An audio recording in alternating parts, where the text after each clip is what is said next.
Today we are breaking down the real forces driving Australia's fastest growing property markets. Joining me here at the desk, Ryder from Hotspotting. Good to see you. Good to see you, Ahron. What is the biggest point, I guess, the biggest force underpinning growth in the property market right now? Well, it's one that never gets talked about in media. Media's full of theories and really strong opinions about what's driving, property prices ever upwards and causing affordability to worsen periodically. Some people believe it's the government assistance for first home buyers, and some say it's the tax breaks for investors, and some are blaming high levels of overseas migrants coming into the country, and various other theories. But I think that the biggest reason why we have so many strong markets around Australia right now is the one that's never talked about, and that is the fact that we have this unprecedented level of infrastructure investment happening around the country. Almost $1,000 billion worth of projects underway or in planning. And we know from our research and our experience in the market that this is a really powerful driver of activity in property markets, and the reason why prices are rising in so many places right now. What are the sorts of infrastructure projects that lead to the highest bounce in property prices? Is there a particular one? Yeah, well, my personal favourite is hospitals, big medical facilities. And we did some numbers only yesterday, and we found that right now in Australia there are 144 significant hospital developments happening in Australia. Unprecedented level. Total is about $115 billion worth of investment. And we see that type of infrastructure investment having a big impact on property markets. Firstly, because if you're building $1 billion hospital facility, there'll be, say, 3,000 or 4,000 jobs in building it.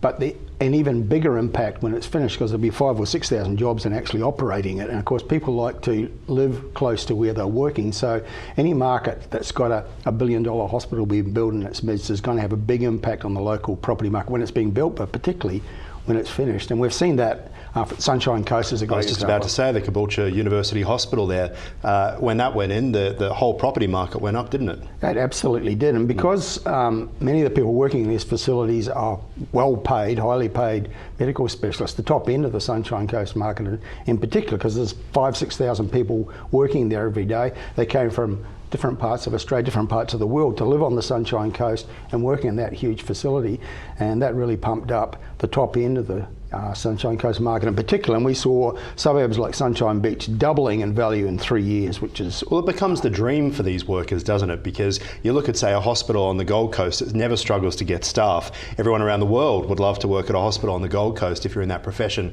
Yeah. And what that's doing is, I guess, spreading the dream to other parts of Australia. Yeah. It's a really important part of the Gold Coast economy. Traditionally, it's been an economy that's a little bit fragile and volatile because of the reliance on international tourism, but it's broadened and strengthened, and one of the reasons why it is a stronger and broader economy and less susceptible to downturn is because it's got this huge education economy and a huge medical economy as well. A number of major hospitals, and it's an expanding thing, like the Southport Knowledge and Health Precinct is a work in progress, getting ever bigger, and that's really adding strength and depth the Gold Coast economy, so we don't have those fluctuations in the Gold Coast property market that we used to see. It's interesting as well in the Melbourne experience, where this week the Metro Tunnel has opened, and that is going all the way out to Sunbury and opening up the northwest. And then you have the Westgate Tunnel project due to open by the end of the year. So many of the CEOs I've interviewed over the years, where the question is, why don't you build more in the west? And they say, because there's only one road, and if that goes down, it's over. What do these sorts of infrastructure projects do for property prices in these markets? Well, they really do have a big impact, because firstly, the construction of them generates enormous economic activity and jobs. But when they're finished, they improve accessibility, obviously, for the locations that are connected by this new facility. So their impact is really substantial. So locations that maybe were less attractive because of the difficulty of getting to and from those places, suddenly access improves and they become more desirable. It's easier to get to them and get from them to the other parts of the city that people want to go to. So suddenly real estate starts selling more frequently and for higher prices in those locations.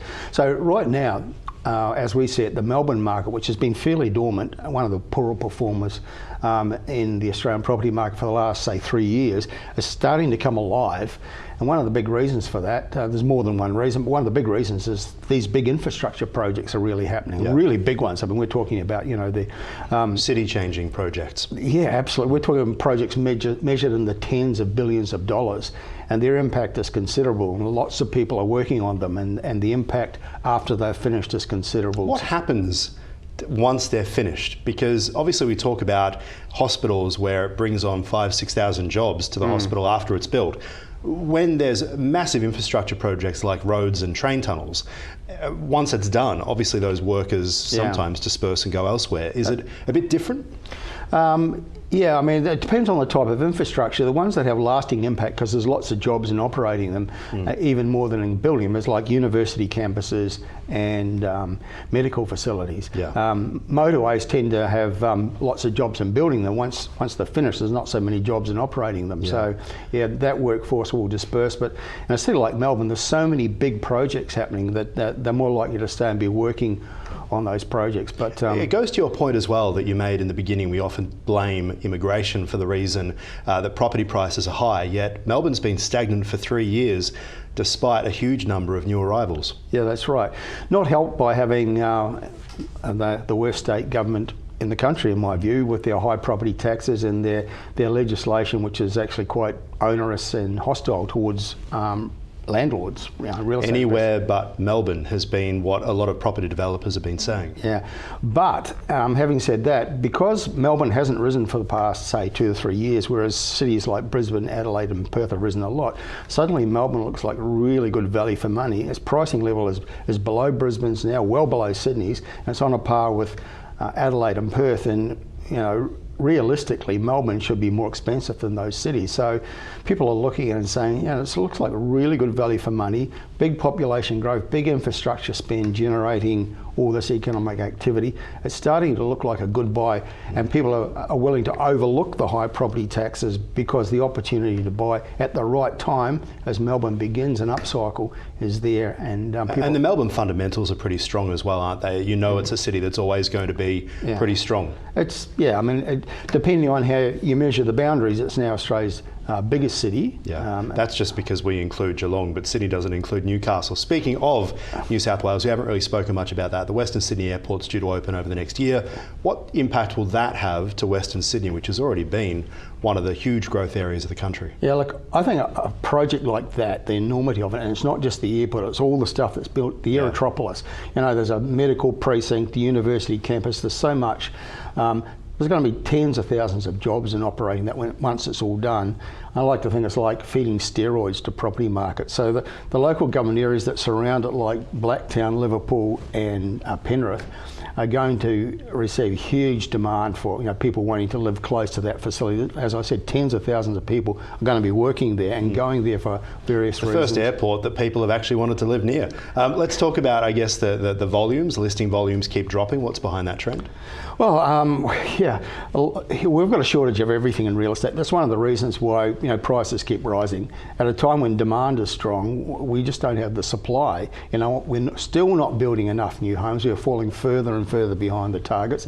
Vacancy rates have been hovering around 1% nationally since COVID. So 4 or 5 years of no moving of the dial in terms of... Yet I can't tell you how many announcements I've covered from different governments, state and federal, about what they're doing to fix it. Yeah, well, usually when a state or federal government makes a decision that impacts on this, they make it worse, not better. All the energy in state government level is going into clampdowns on landlords, clamp down on real estate agent behaviour like underquoting, clamp down on builders, changing the legislation that impacts on the relationship between landlords and tenants, always in favour of tenants.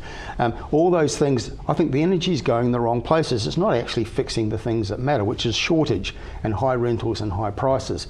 But to speak to your original question, listing levels, because of all those factors, are just coming down and down because there's high demand in all the major markets around the country, but the new supply isn't coming in. So we're starting to see every capital city in month-to-month terms and in annual terms is down considerably in terms of the number of listings of properties for sale. There we go. We'll watch what happens next year. Terry Ryder, appreciate your time. Thank you. You're welcome.